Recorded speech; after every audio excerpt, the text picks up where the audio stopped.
huwag tayong magpadalos-dalos. Instead, magkaroon tayo ng dialogue sa kanila for them to understand that what the administration did was legal about allowing the turnover of the former president to the Hague.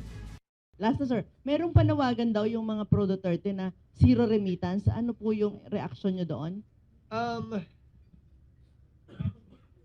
Para sa akin, karapatan po nila yon, pero makakasakit yon hindi lamang sa ating ekonomiya, pero sa maraming pamilyang Pilipino na umaasa sa kanilang mga kamag-anak at mahal sa buhay para sa kanilang pang-araw-araw, lingguhan at buwanang gastusin.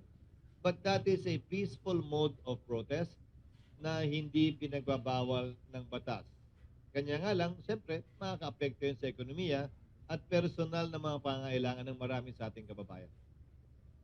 Nararamdaman ko ang paghihimutok ng ating mga OFW. Ramdam na ramdam ko. Kaya nga, mahalaga itong pagsisiyasat para una, malaman natin kung karapat-dapat ba ang nangyari kay Presidente Duterte at kung sakali maiuwi pa ba natin yan. Ikalawa, kung ano ang magagawa natin para sa mga OFW natin na napipinsala o di kaya na paghahatulan doon sa ibang bansa.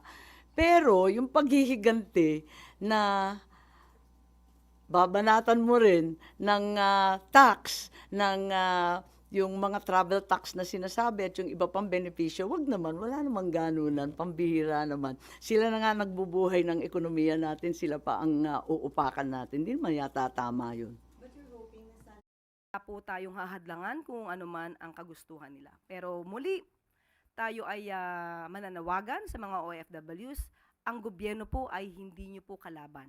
Kami po ay kakampi, dapat lamang po na magmatsyag at alamin kung ano ang fake news at ano ang katotohanan. Follow-up question from Pia Gutierrez. I would just like to follow up yung economic implications nitong zero remittance protest ng mga OFW. Meron po bang pag-aaral na ang gobyerno kung magkano ang mawawala sa ekonomiya ng bansa and if ever kung meron tayong mga contingency measures? As of the moment, hindi po pa kasi ito pinag-iisipan ng gobyerno. Ang alam po kasi natin, ang OFW ay magkakaroon sila ng sariling pagdidesisyon. Hindi po natin iniisip na madadala sila ng mga ganitong panawagan. Considering nga po na yung pamilya mismo nila maaapektuhan. Kagaya ng aking sinabi, yung mga comments, mas marami pong nagsasabi na hindi sila lalahok sa ganitong panawagan dahil ayaw nila mismo ang kanilang pamilya ang maghirap at magdusa sa mga issue ng politika. Gilbert Perdes.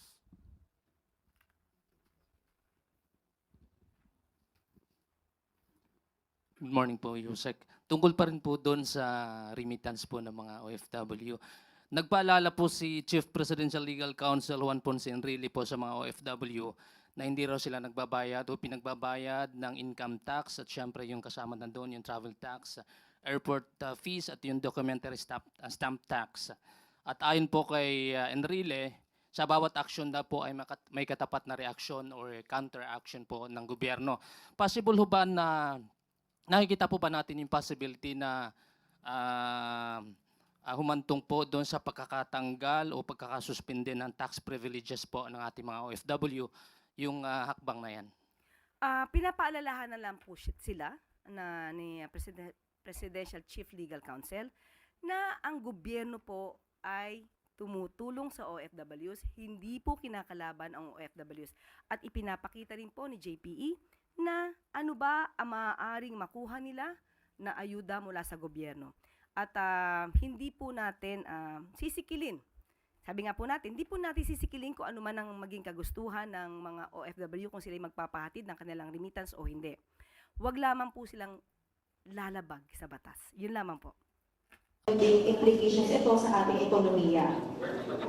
Sa akin, isa yun sa mahinahon at kalmadong pagpapahayag ng kanilang pagpuprotesta sa ginawa nilang illegal na pag-aaresto, illegal na pag-detain, at pagdukot sa dating Pangulong Duterte. Sa akin, okay yun. Yung sinasabi nila na to affect the economy, isang ito lang naman yun. One rate na ito na yan. That is society ng tayo. Kasi if you don't make money sa pamilya mo, ma-apektuhan yung pamilya mo. Kaya they're taking that sacrifice to express their protest over what they did to the former president Duterte, that they love and respect so much.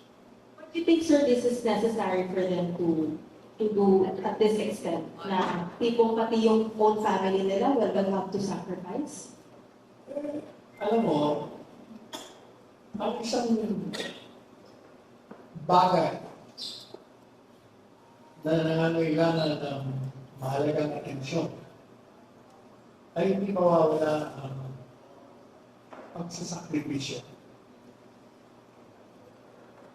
Talagay ko yung isang linggo ay hindi pagbibigay ng pera sa kanilang mga pamilya. Ay habang totoo na ito ay makaka-apekto sa kanilang araw-araw, kusa nilang ginagawa upang ipakita nila ang kanilang matinding pagsasalungat sa ginagawa ng administrasyon. Sa akin, okay yun. Kesa mag-alsa ang sambayanan laban sa gobyerno, tama niyo yung ganung kalmado, hinahon, at sakripisyo na para sa kanila na hindi mo naman tumigil.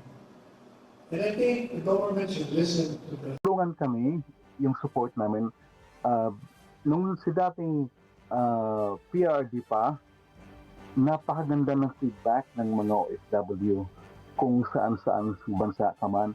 Ang ganda pag sinabi mong OFW ka, Filipino ka, respetado ka. Whereas ngayon, pag sinabi mong Filipino ka, parang may question mark na kasi sa mga nangyayari sa atin dyan. So parang nawawala yung honor at dignity ng mga Pilipino. Pero merong sigurong peace na darating dyan. Saka may kabuluhan itong mga nangyayari ngayon.